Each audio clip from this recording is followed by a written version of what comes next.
Entre esas y con la mayor concentración, hoy en Colombia, el Estado tiene que intervenir en la economía y en favor de las víctimas del conflicto. Porque si no se interviene en la economía en favor de las víctimas del conflicto, ¿cómo pretendemos que va a retornar la gente a sus sitios de origen cuando son sitios donde no hay carreteras, donde no hay infraestructura, donde no hay nada que hacer? O sea, están las escuelas pero no hay docentes. Claro. Y obviamente están los niños. No, y la gente, ¿cómo pretendemos que se erradiquen los cultivos ilícitos si no hay una carretera para sacar la yuca o la papa o lo que guste la gente? Si no hay una mínima infraestructura para que haya unos camiones que lleguen allá, o sea, todo eso va a implicar revertir todos estos años en los que generamos los focos. Tienen que poner todo, les pongo un ejemplo, y es local.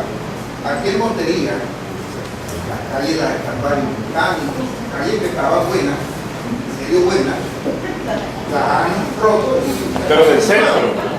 Y haya usted dado una vereda, por decir algo, los monitores, es como minería. Hay aquí un barrio Mogambo, Modambito, barrios marginales de Montería no tienen ni siquiera agua, y aquí hicieron una ronda del norte para que pase la gente que vive del norte.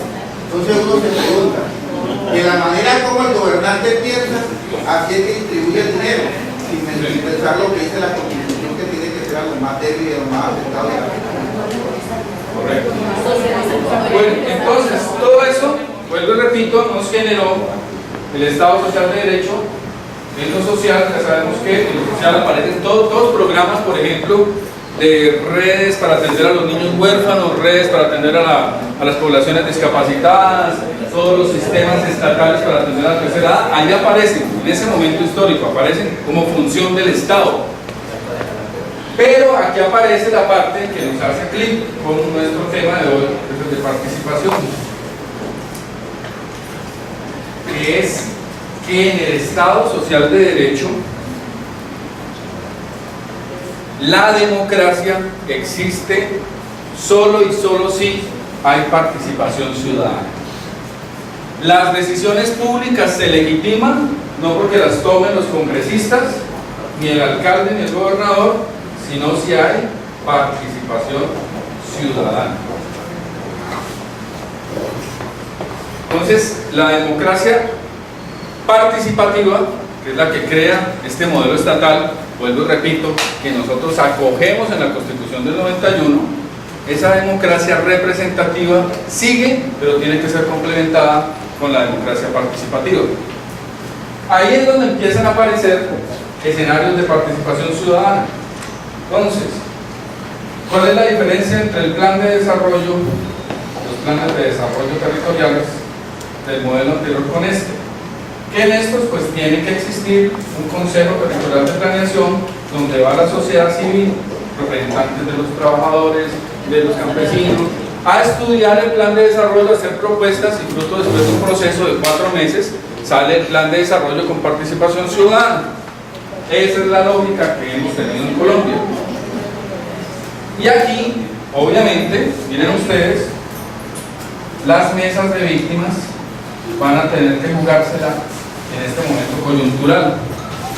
Y la gente que está rodeando las mesas de víctimas, empezando por la unidad, empezando por las ONG, empezando por las universidades, este es el momento coyuntural más importante que tiene la política de víctimas. Porque el plan de desarrollo actual va a ser el que va a generar todos los cambios institucionales para echar a andar la construcción de paz. Este país vivió, o sigue viviendo, 50 años bajo el conflicto armado, y eso generó que todas nuestras instituciones se adecuaran al conflicto armado. Todas, las públicas y las privadas y los espacios sociales. La policía, por ejemplo, la policía en su gran mayoría, estoy hablando de países estilo Brasil, son policías que trabajan con la comunidad, son policías comunitarias, cívicas, que no portan armas. En Colombia, por el conflicto armado, tenemos una policía militar que cumple funciones de ejército. Tenemos toda una serie de instituciones, inclusive nuestro lenguaje. Aquí hacen Alemania goleó a Brasil, los titulares de colombianos eran masacraron a Alemania. Ya todo es en lenguaje bélico. Yo le digo, bueno, vayan de cualquier trinchera. Exacto. Entonces tenemos que revertir ese proceso de haber adecuado nuestras instituciones al conflicto armado y ponerlo en tono de la construcción de paz, las políticas de paz. Por eso les digo que aquí viene la parte más importante, porque ya empezó la construcción del plan de desarrollo del nuevo. Ese plan de desarrollo tiene como eje principal el tema de la paz. Y ahí es donde no nos podemos equivocar, porque luego viene la construcción de los planes de desarrollo territoriales, el de aquí de Montería y el de Córdoba, que se van a dar una vez elijamos los mandatarios en octubre, ahí una vez se eligen empieza la construcción de los planes. ¿Y por qué les eché todo este carreto? Por eso, porque mañana tenemos que entrar a construir precisamente cuáles van a ser las nuevas condiciones económicas que este país entre en paz, para que todos los ciudadanos de Montería, especialmente las víctimas, tengan claro que ahí, en esas medidas económicas que se van a reformar a nivel nacional, departamental y municipal, están las claves para que este país se vuelva pacífico. Este país es violento, no por la pobreza, ojo, nosotros somos más ricos que Bolivia, hoy somos más ricos que muchísimos países en el mundo. Nosotros somos violentos es por la desigualdad. Ese es el meollo de nuestro problema en el fondo, es la desigualdad. Eso sí causa violencia. Pues tenemos una oportunidad histórica aquí de incidir, histórica, tenemos es muy poco tiempo, pero tenemos que sentarnos a reflexionar, así como lo hicieron alguna vez las mujeres para tener derechos. En Estados Unidos, la población afro no tenía derechos a nada. Doctor, no podían ir porque eran sentados en el bus. Sí. Es decir, yo le quiero hacer una reflexión sobre eso que usted está tocando. Esa pretendida oportunidad histórica de que a través de la participación frente al Plan Nacional de Desarrollo es donde está la solución de las cosas. Eso no es así de simplista, porque el poder de negociación que tiene la ciudadanía en esos escenarios de participación no tienen fuerza, no tienen, o sea, eso es muy débil. Una cosa es, por ejemplo, en la Asamblea del Departamento de Córdoba, antes de llevarlo hasta allá, es que se da la instancia de la participación. Y entonces donde la Mesa Departamental de Víctimas y cualquier otro tipo de organización social tiene la oportunidad frente a la propuesta del gobierno. Eso tiene unos ejes temáticos y el único eje temático no es la paz.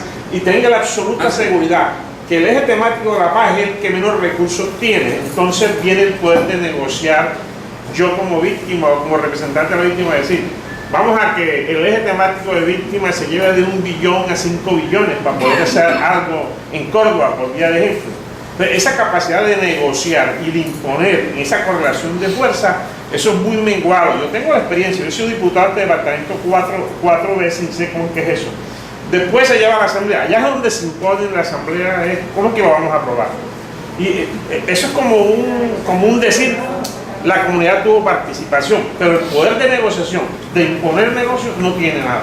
Y así pasa en el escenario nacional. Sí, lo que pasa es que, digamos, pero vuelvo y le repito, ¿qué poder tenían los pobres ciudadanos negros en Estados Unidos cuando ni siquiera podían ir a los colegios? Mucho menos entrar en la universidad, no podían ir sentados en los buses. Todo eso que se denominó el apartheid, miren ustedes, perdón, en Estados Unidos no fue el apartheid. ¿Qué fue? Creo que fue el apartheid en Estados Unidos de la otra manera. El hecho es que miren ustedes, coincidencialmente, nosotros tenemos la sentencia T025, que fue la que dio todo el debate nacional respecto a los derechos de las víctimas, incluso los desplazados. En Estados Unidos tuvieron que crear una sentencia igual para quitar las políticas de discriminación.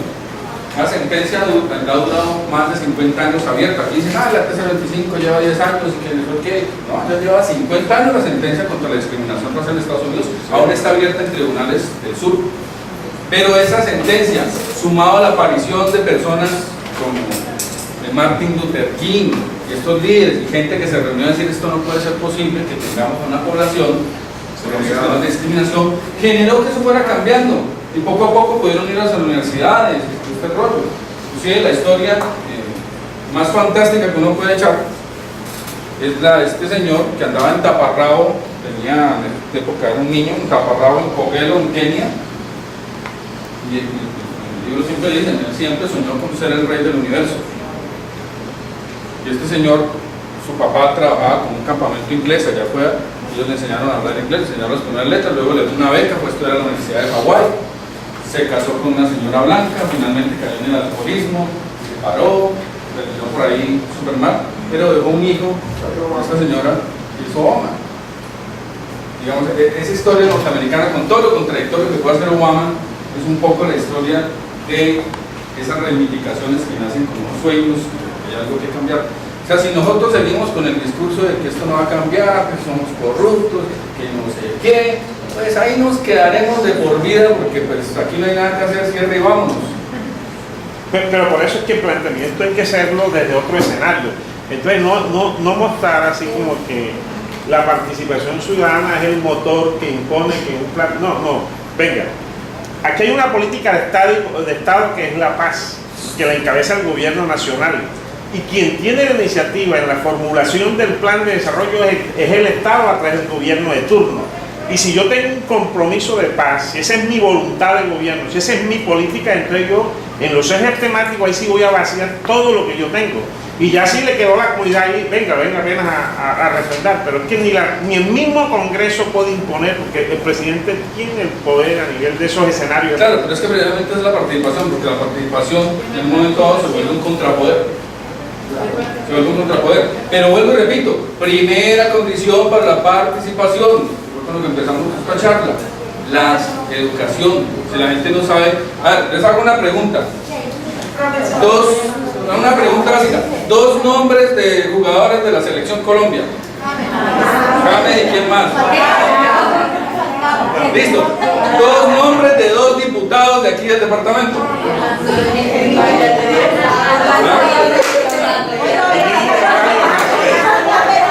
Porque es primo, no lo sabía. O sea, nadie se toma el trabajo de ver las ordenanzas que allá les están ordenando la vida. Que allá están diciendo para dónde van los recursos de educación, de salud, pero nadie revisa las ordenanzas. Entonces vivimos en una mente, va participando a nivel global y después nos metemos a internet a participar en ¿cómo se llama? Greenpeace, esas vainas. Y aquí en el Consejo Municipal nadie ni se asoma a ver qué es lo que están haciendo los comunicados. Pero bueno, volviendo al tema, aquí lo que hay, y en la lógica de lo que está diciendo el compañero, tiene mucha razón, pero aquí lo que hay es una oportunidad histórica de decidir. Hay una oportunidad histórica. Vuelvo y repito, no es ir a un foro, ahorita que estamos con el importante proceso de Naciones Unidas, Universidad Nacional, para que las víctimas vayan y discutan los 10 puntos, sí, eso está muy bien y ahí cogemos los conocimientos. Pero no, lo que tenemos que hacer es en Montería para que haya paz de verdad y se superen todas las situaciones que han tenido las víctimas, qué es lo que hay que hacer y eso cuánta plata cuesta. Y eso es lo que hay que poner en debate y empoderar y que los políticos sepan que la gente está organizada y que es un tema que les duele. Para que este tema de víctimas tuviera hoy el rango que tiene, ustedes no se imaginan toda la lucha de las organizaciones de las víctimas que han tenido que dar. Sin embargo, ahí vamos, no hay que dejarlos caer. Pero yo que llevo ya algún tiempito trabajando en eso, sí me acuerdo que uno iba con estos temas a un alcalde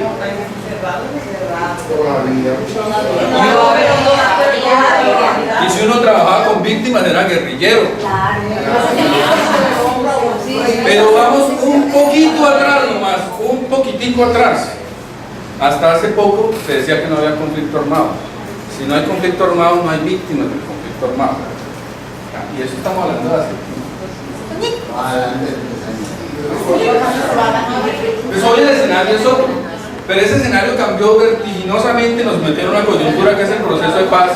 Vuelvo y repito, si ese proceso de paz no sirve para que todos los campesinos que fueron expulsados de su tierra regresen a sus tierras y esas tierras se les haga una inversión adecuada y pertinente para que tengan de qué vivir, pues flaco favor le hará el proceso de paz a Colombia.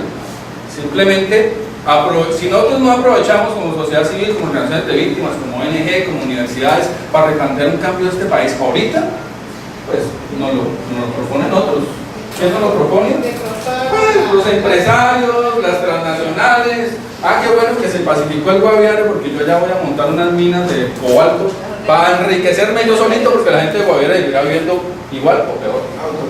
Sí. En Cartagena hace 2 meses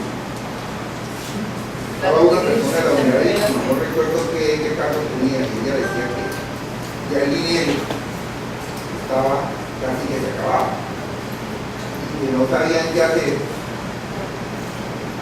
Y que, bueno, yo le decía, vea, ¿por qué? Porque tiene que conseguir recursos, como dicen los políticos, y traten de hacer el presupuesto, ya casi que lo estamos dando y busquen parte de alguna parte, porque aquí en Colombia hay plata para todo el mundo. Sube el dólar, plata para los bananeros, para los cafeteros, todo el que chilla le dan dinero a los transportadores, todo el que hace paro y como que la víctima no le va a dar dinero. Y son los que están más afectados. Sí. Incluso aquí las ayudas y los auxilios van para los capitalistas, porque todos estos que he mencionado son capitalistas, los bananeros, los grandes cafeteros y los exportadores. Entonces lo que hay es que ir donde está el dinero, buscar el presupuesto que es simple, que se canalice en realidad para las víctimas, no para ciertos gremios de la economía del país que siempre han vivido así, de auxilio en auxilio toda la vida. Y cuando por eso dijeron una casa gratis, no, al pobre no se le puede dar casa, no se le puede dar casa, no se puede. ¿Y eso por qué? No, porque eso es paternalismo, que eso ya pasó de moda. Y cuando le dan un auxilio a esos empresarios, ahí nadie dice nada, porque ellos tienen todo el periódico y tienen toda la publicidad. Exacto. Bueno, entonces, ahora sí, para ir concretando, ya después de haber hecho este contexto, ¿qué es lo que quería? Que tuviéramos un contexto político de qué es el Estado, esas tensiones, esas diferentes versiones que mueven, porque es lo del día a día. Lo que dice el compañero, ahí está el discurso del Estado social de derecho o del Estado neoliberal, pues para no decir del liberal clásico. Ese es, le damos casas gratis a la gente, no nada más casas gratis, se la tiene que ganar trabajando, ese es el principio liberal, le damos gratis, le cercenamos su capacidad. Ahí están esos discursos, están vivos, y en ese discurso es que se mueve la participación.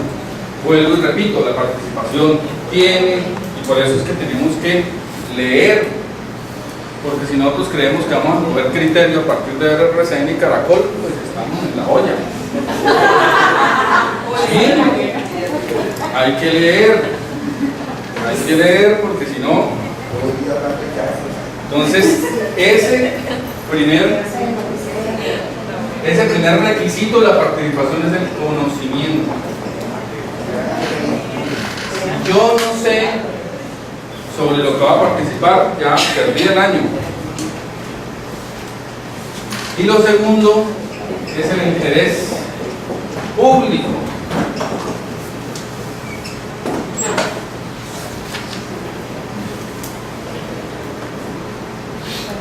Bueno, con esto terminamos. Muchas gracias.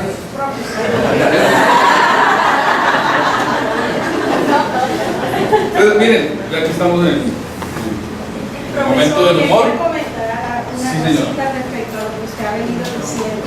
Y es respecto, si bien la participación es imprescindible en todos estos procesos, no es menos cierto que hay que fortalecerla porque no está fortalecida en el salario. Hay unos teóricos al respecto, sabemos de Castel, cuando habla respecto al conocimiento en la sociedad, y cuando él manifiesta los medios diplomáticos, un lenguaje de símbolos, hay que buscar la forma de universalizarlo. Vemos a los teóricos críticos de la escuela de Franco, todavía está vivo Julián Habermas, cuando habla de la teoría crítica respecto de la opinión pública manipulada y la opinión pública que maneja el académico como tal, pero la opinión pública manipulada que es la que le llega a las grandes masas, que es para tergiversar la información. Es más, hay otros textos que hablan armas tranquilas para guerras tranquilas, armas silenciosas para guerras tranquilas, el UPAC, todos esos mecanismos que van penetrando tan sutilmente que las grandes masas no se dan cuenta que es una forma de subyugar los grandes capitales. La fortaleza es que radica como siempre nos lo enseñaron desde pequeñitos, que nos pusieron todos los lápices y que no se podían partir, en la participación, que la unión hace la fuerza, pero es el Estado el que crea mecanismos para que esa participación cada día se pueda fortalecer y nos corresponde. Inicialmente un poco agresivo con la huelga, los pagos, para lograr obtener socialmente acceder a diferentes logros, pero ciertamente hay que prepararse al respecto y se necesita la participación del Estado, de los congresistas en general, para que existan normas para que se creen normas que fortalezcan esa participación ciudadana. Vemos en Inglaterra que desde hace muchos años ellos tenían el hombre que hacía respetar. Acá tenemos la Liga de Consumidores. Los ingleses tenían una figura muy especial desde los años 60, 70. Nosotros tenemos menos de 10 años. Y es tan poca nuestra participación que cuando llega la política empiezan a buscar, bueno, de este grupo político necesitamos un nombre de unas 4 mujeres para llenar ese 30% que deciden a cada partido para llenarlo de votos. Vemos que la mujer como tal no está teniendo la participación que debería tener. Y Colombia, con todo lo que predica teóricamente, y creamos la realidad, la práctica como tal, para que hubiese paridad desde el punto de vista, desde todo punto de vista. Es para que estuviera por lo menos el 50% de ambos sexos participando, no solo el 30% y solo para llenar el requisito de cumplir con esa paridad. Se necesita que todos nos unamos para buscar que los congresistas ciertamente legislen a favor de todo y que no haya una discriminación. Falta fortalecimiento de todas esas políticas públicas, pero como el Congreso tiene un monopolio que cada día reduce más la participación ciudadana, cuando pedimos referéndum o pedimos plebiscito, ciertamente buscan la forma de que no se realice, sino hacer la modificación en el Congreso, o que se tramite con una propuesta de la Cámara o del mismo Senado, que ambos pueden presentar la otra. Bueno, antes de entrar ya al sistema de representación de víctimas y ver cómo funciona y para qué es eso y cómo ya entramos en el tema final que es el del protocolo,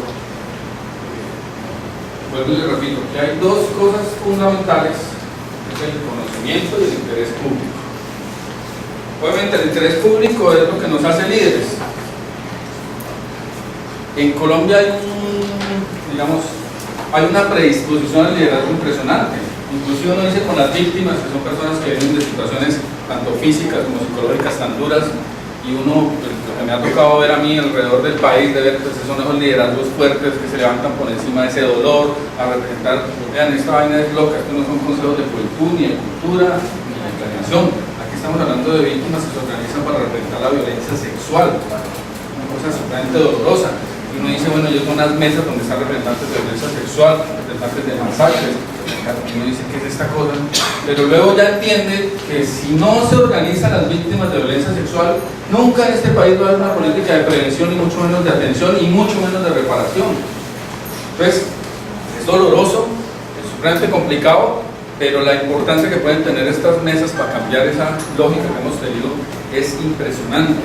Ahora, lo que pasa es que estas mesas hay que rodearlas primero de conocimiento, hacer muchos más de estos talleres, las universidades, todo el mundo tiene que tener el papel que tiene con estos líderes de víctimas y con las víctimas en general. Y obviamente este tema del interés público, que es como su nombre lo dice, interesarme por lo público, interesarme en que si yo estoy hablando de que soy un líder y que estoy en la democracia participativa, no quedarme en debates por ahí etéreos, nacionales e internacionales, sino mi primer deber en el interés público es irme al Consejo Municipal a ver qué están haciendo con las víctimas ahí. Segundo nivel, ir a la Asamblea Departamental. Y tercer nivel, que es el más difícil de acceder, al Congreso de la República.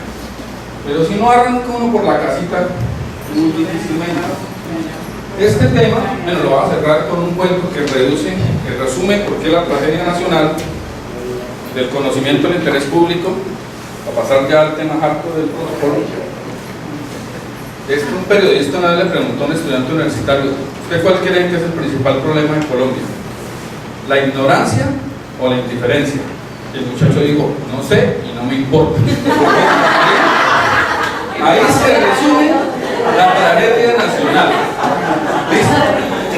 Bueno, vamos al protocolo. El protocolo de participación de las víctimas. Al igual que hablamos de la teoría de Rousseau de que tocaba hacer un mecanismo de representación, porque no vamos a hablar con 45 millones de colombianos, de igual forma no vamos a hablar con 6,5 millones de víctimas. Primero, una reflexión sobre el número de víctimas. 6,5 millones es una tragedia impresionante, y la gente todavía en Colombia no es consciente de la tragedia que tiene este país. Y la que están todavía sin contar.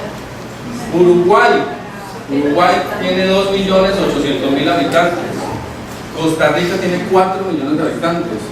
Nosotros tenemos 6,5 millones de víctimas.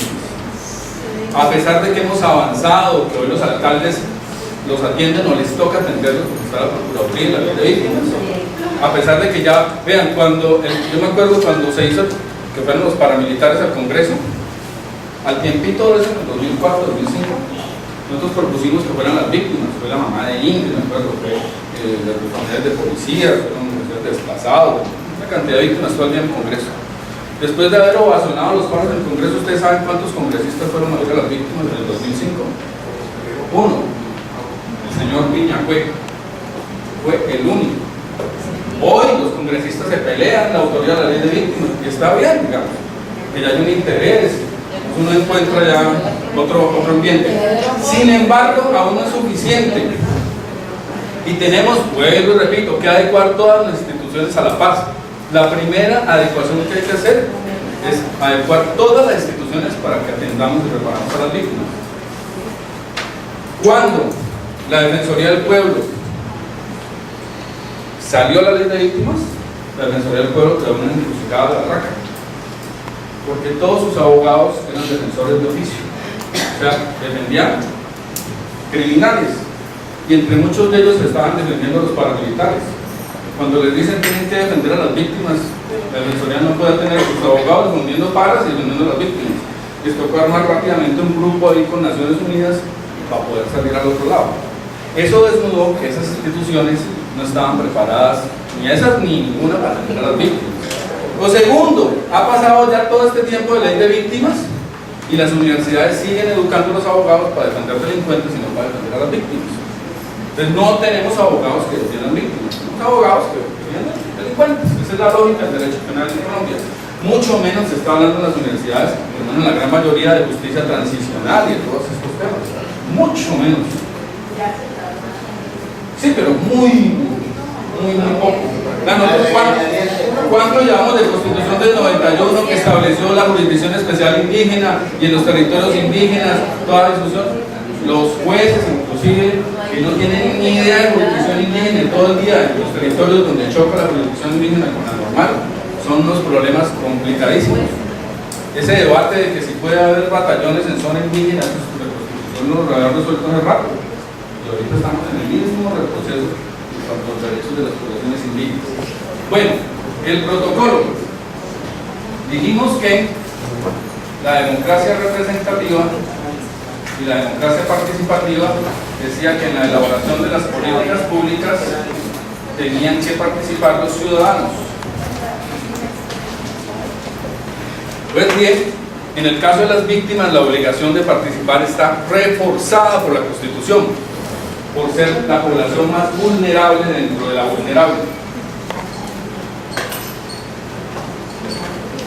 Y cuando la población es vulnerable, lo que dice la Constitución, y lo ha desarrollado la Corte Constitucional a través de su jurisprudencia, hay mayor obligatoriedad de escuchar a esa población a la hora de tomar decisiones que van a afectar sus vidas. Entonces, como yo no puedo hablar con 6,5 millones de víctimas para definir una política, creo un mecanismo de representación en lo nacional. Para este caso se llama la Mesa Nacional de Víctimas, está integrada por 54 integrantes que tienen un proceso de mesas departamentales de víctimas y después a su vez tienen un proceso de mesas municipales.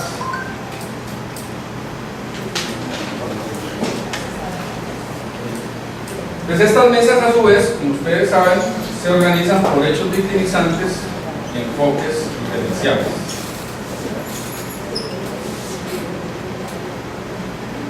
Obviamente, las víctimas del departamento pues representan el número de víctimas que hay en cada uno de los departamentos y lo mismo en los municipios. La primera mesa, la mesa nacional, está para concertar la política pública de víctimas con el SNARIP nacional,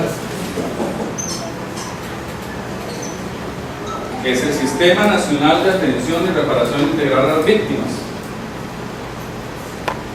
La Ley de Víctimas creó unas entidades únicas exclusivamente para atender a las víctimas, que son la Unidad de Restitución de Tierras, son el Centro de Memoria Histórica y la Unidad de Atención y Reparación Integral a las Víctimas. Entonces tienen funciones únicas exclusivamente a atender a las víctimas.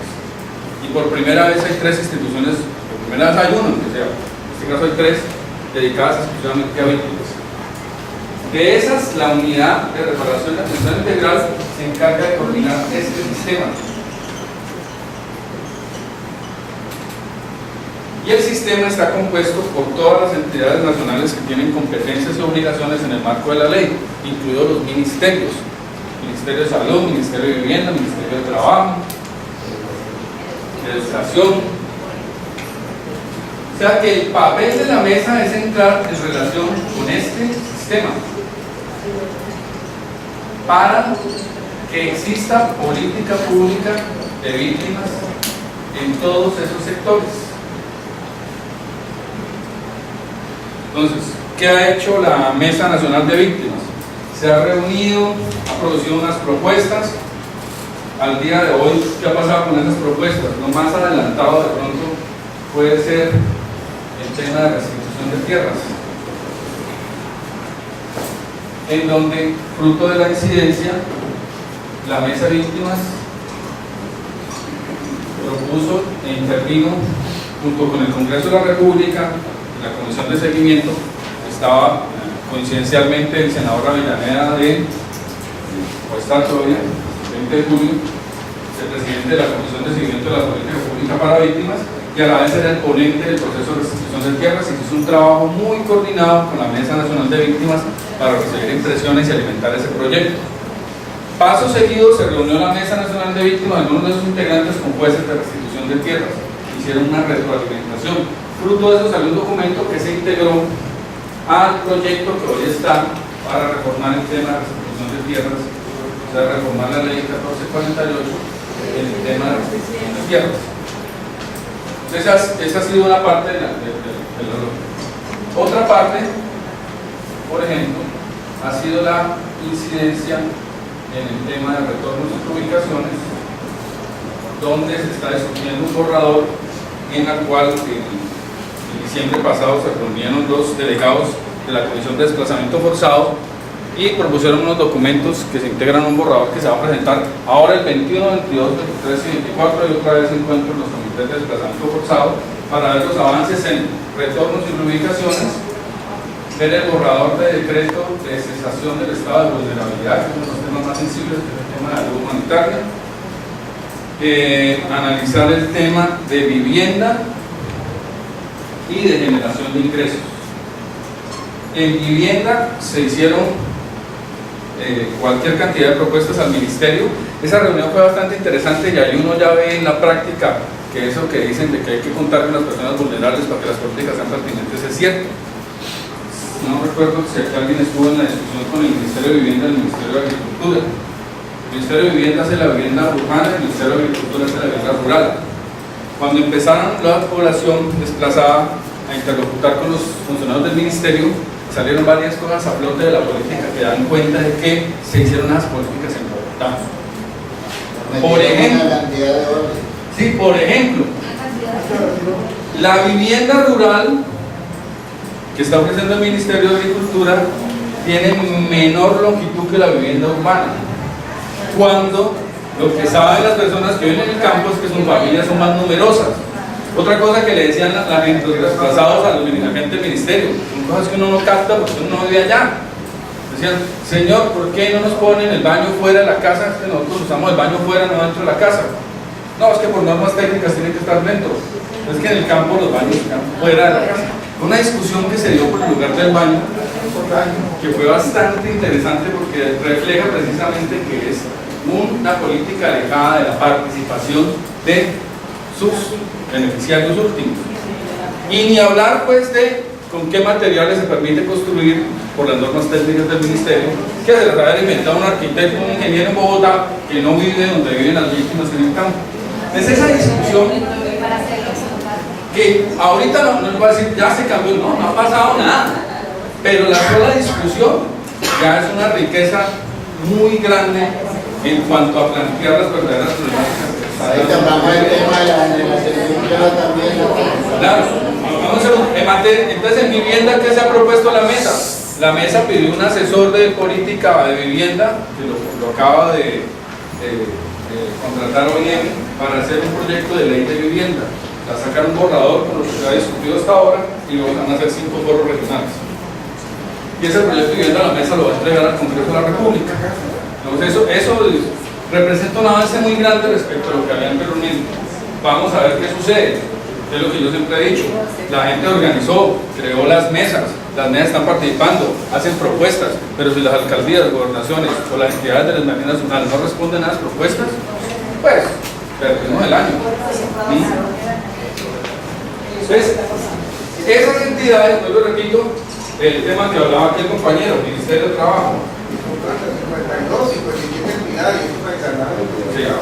En trabajo, en diciembre también propusieron, necesitamos una política de empleo para víctimas, necesitamos proyectos productivos, un gran programa de empleo, bla, bla, bla. ¿Correcto? Fue al Congreso porque, claro, la mesa de víctimas ha entrado en estrecha conexión con 4 entidades. La primera, el Congreso de la República. Entonces, la Comisión de Seguimiento está citando a los ministros a rendir informes y eso ha generado una dinámica interesante, que no ha producido resultados todavía, pero que ya lo están citando y están quedando como ya más transmitido en televisión. Y las otras 3 es que la mesa está reuniendo con el procurador, la contralora y el defensor del pueblo, las cabezas. Ya llevan 2 reuniones con las cabezas. La comisión de seguimiento monitoreo, donde están los 3 órganos de control, andan con los grandes de víctimas ya por denuncias de una mesa en Montes de María, en un cuerpo del municipio. Acaban de destituir un alcalde. Destituyeron al alcalde. O sea, ya se ha ido poquito a poquito haciendo unos avances, pero que en todo el conjunto de lo que había antes son grandes avances. Con el Ministerio del Trabajo, ¿qué pasó? Con el Ministerio del Trabajo, en el Congreso de la República fue la funcionaria del Ministerio, después del requerimiento que hizo la mesa, y palabras más, palabras menos, dijo que la política de empleo del Ministerio eran unos cursos para la empleabilidad y que para acceder a esos cursos tenían que estar estabilizados económicamente. Eso obviamente la chiflaron, carta de queja al ministro y esa vaina ahí quedó estancada. Pero ese debate está muy fuerte ahí. Porque la ley de víctimas dice que al Ministerio de Trabajo le compete hacer un gran programa de empleo. Vuelvo y repito, en este momento, el tema de paz, es el momento de plantear un programa de empleo para víctimas, sobre todo en el unido al tema de retornos y reubicaciones y todo lo que se viene. Pero si las víctimas no exigen los programas de empleo que se tienen que estar en los PAP municipales, en los PAP departamentales, que obviamente en la gran política nacional que tienen que encabezar el Ministerio de Trabajo, pues nos la vamos a pasar de cursitos en cursitos.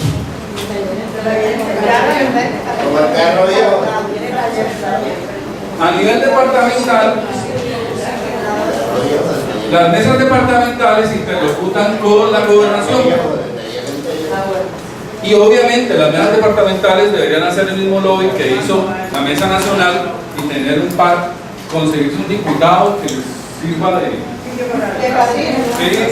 enlace, que genere los debates de control político allá adentro, pero también hablar con la Contraloría, la Procuraduría y la Defensoría del Pueblo Regional para que les ayude y entender que la responsabilidad de la política pública de víctimas en el departamento no es de la oficina ni del enlace, no es solamente la Secretaría de Gobierno, es de todas y cada una de las secretarías y las entidades del departamento. O sea, la mesa de víctimas tiene que citar al secretario de Educación. Entonces, bueno, secretario, ¿y para nosotros qué hay? ¿Qué parte del presupuesto de la Secretaría de Educación está destinado a programas, por ejemplo, de bachillerato para víctimas? Miren, y solo para ponerles un ejemplo, en el Ministerio de Educación hay un rubro que se llama Educación Extraedad, que es para mayores de 15 años y sobre los cuales se montan los programas de bachillerato acelerado. En 2 años hace bachillerato y además sale de técnico. Estos rubros están en el ministerio y se bajan sobre el proyecto inscrito en las gobernaciones. Una gobernación dice: voy a capacitar a 3.000 víctimas y presenta su programa académico, por ejemplo, bachillerato con técnico en cualquier técnico en proyectos productivos, qué sé yo, y inscribe eso al ministerio y baja los recursos. Y en el Ministerio de Educación los recursos no se están utilizando. O sea, ni siquiera es que diga, porque el alcalde y los gobernadores dicen: ay, crearon la ley de víctimas, nos llenaron de obligaciones y no hay un peso.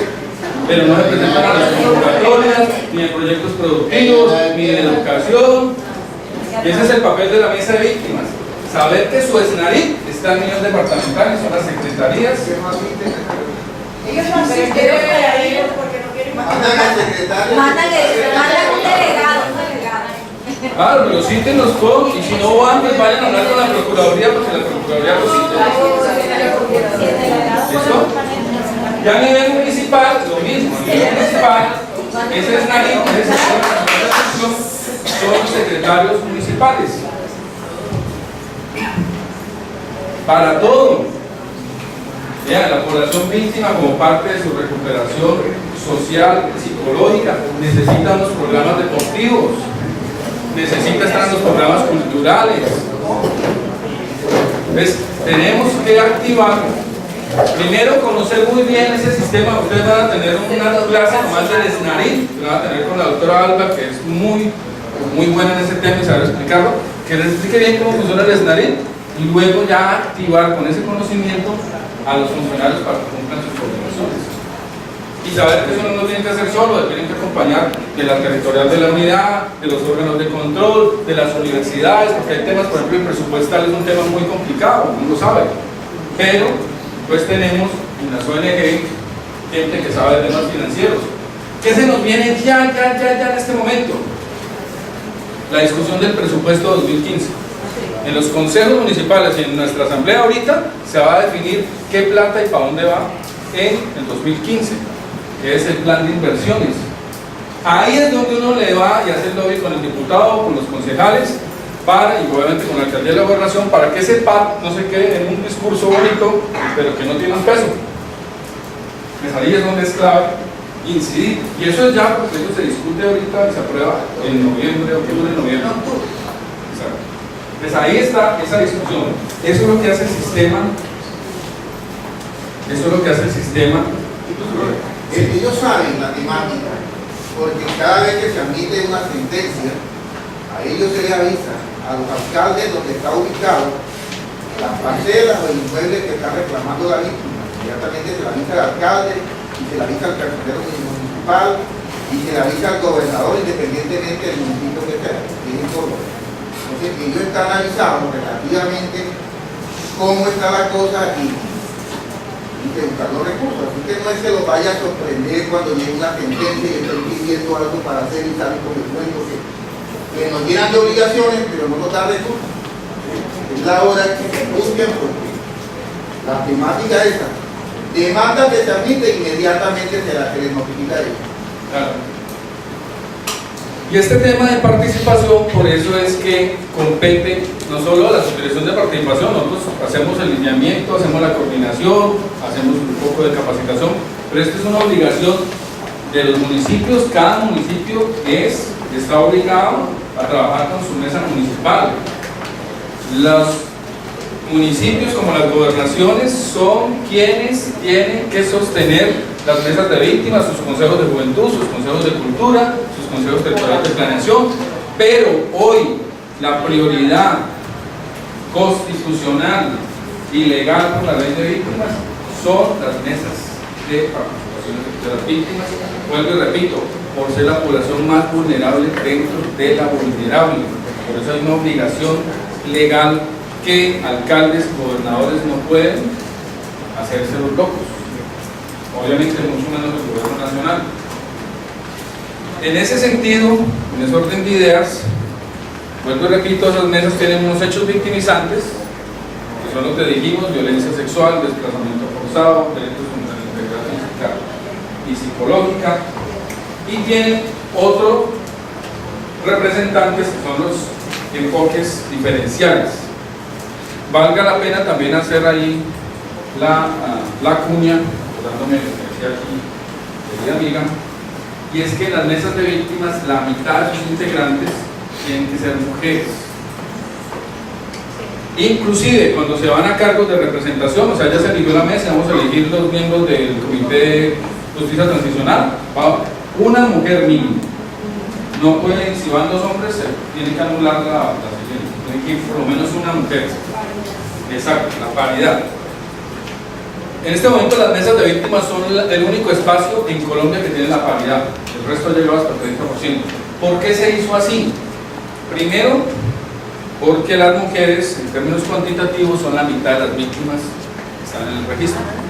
Más de la mitad. Se han empoderado. Pero segundo, y lo más importante, porque con las consecuencias del conflicto, quienes han quedado con los niños, porque a los esposos los han matado en la guerra, o ni siquiera por eso, porque a la hora que hay conflicto y hay separación, los hombres salimos corriendo, los que quedan con los niños son las mujeres víctimas. Pero quien además cuida a los ancianos y quedan con las personas en condición de discapacidad son las mujeres. Eso extrañamente, por allá raramente lo hace un hombre. O sea, quienes están sosteniendo las familias destruidas por las guerras son nuestras mujeres víctimas. Y por eso había que empoderarlas, además porque había habido una práctica histórica de discriminarlas inclusive por los mismos hombres en los espacios de participación en la firma. Entonces aquí se hizo un ejercicio en ese sentido. Gratamente puedo decir hoy que uno va y hay coordinadoras de mesas mujeres, se han empoderado, tienen discurso, le tienen discurso de género y víctima. Vamos, uno ve una evolución de un proceso que viene años atrás, que hoy está dando sus frutos. Por eso este momento histórico también es interesante, porque hoy el Estado colombiano no puede ser inferior a lo que están haciendo las víctimas. Ya llegamos a este proceso de madurez que organizaron. Hoy tenemos 954 mesas municipales, la gran mayoría de los alcaldes no les paran bolas. Eso, hoy el reto es ese. El reto ya, el balón está en cabeza del Estado, y no el Estado habla de los gobernantes. Sí, señor.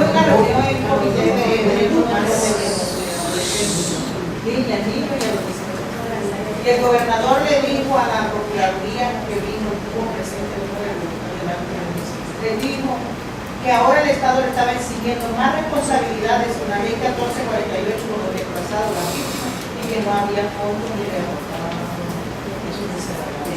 porque ni siquiera eso hubiera ley. La verdad es que no únicamente el gobernador, todos los están sacando. No, pero miren, y les vengo a decir, por eso les digo, hay partes donde la cosa está cambiando.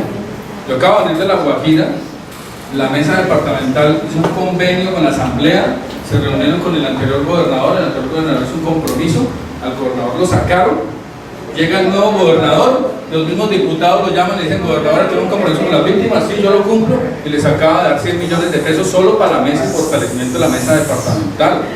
Acabo de venir de Nariño, donde el gobernador de Nariño también extrañamente dio la misma suma, 100 millones de pesos a fortalecimiento de la mesa departamental de Nariño.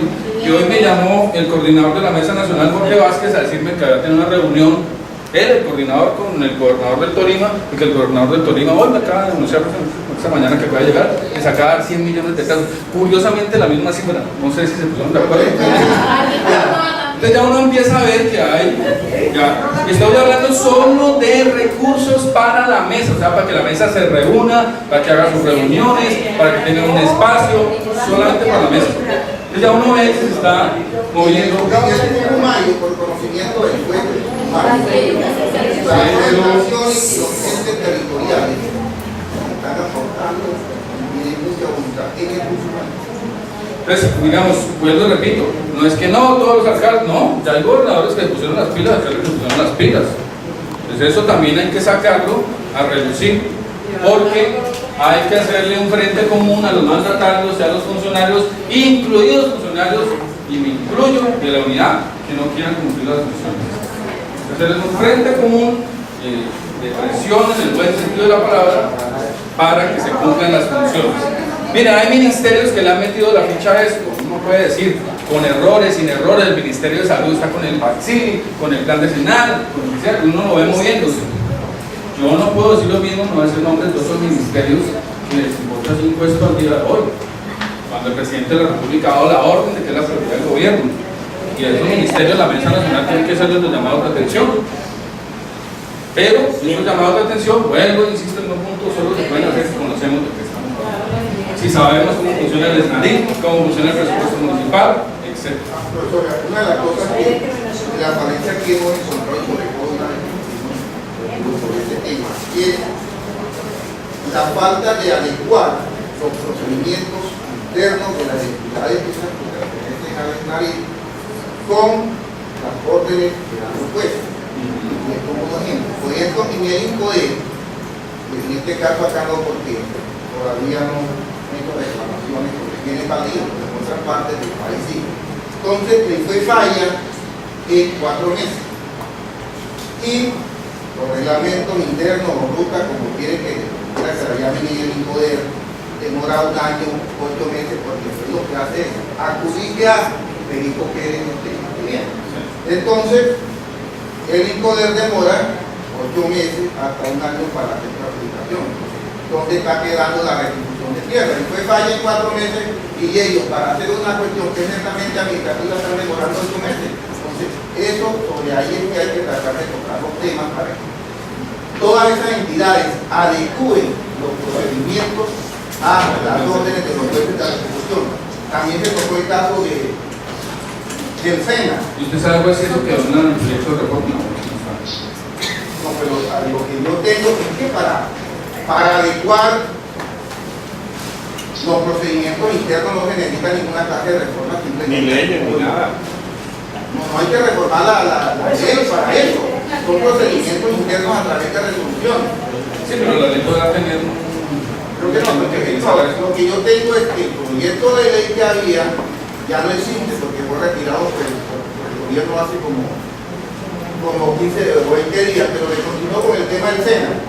Entonces, allá una funcionaria del SENA dijo que para poder estudiar las víctimas allá tenían que tener como 4 bachilleratos o tenían que tener, en resumen, tenían que venir como de Harvard.